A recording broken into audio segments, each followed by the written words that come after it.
Yet here, on a blue morning in June 1942, America and Japan fought for control of the Pacific and changed the history of the world. Now Japan is poised for total domination of East Asia and the Pacific. A huge Japanese task force is preparing to strike a crippling blow against the already weakened U.S. Navy. It will happen at Midway. Yorktown will rendezvous with her sister ships, Hornet and Enterprise, at a point approximately 325 miles northeast of Midway. Their mission? To ambush the Japanese. At the same time, 4 Japanese carriers, Akagi, Kaga, Soryu, and Hiryu, under the command of Admiral Chuichi Nagumo, are steaming for Midway.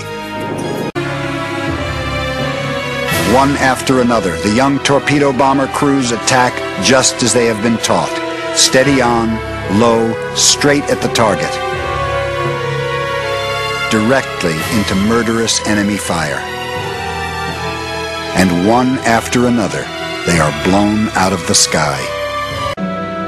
Yet not a single torpedo makes a single successful strike against any of the Japanese carriers. Less than 100 miles away, 19,000 feet up, is the last American hope, the dive bombers, and releases his bomb, as does the rest of his group, onto Japanese decks now crowded with torpedoes, bombs, gasoline, planes, and men. In 5 short minutes, Kaga, Akagi, and Soryu have been devastated. Scores of planes destroyed. Many hundreds of young men killed. The Japanese pilots take off, heading for the closest American carrier, Yorktown.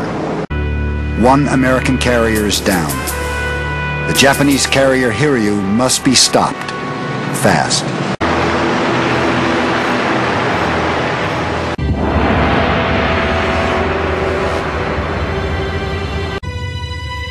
Hiryu, Soryu, Akagi, Kaga.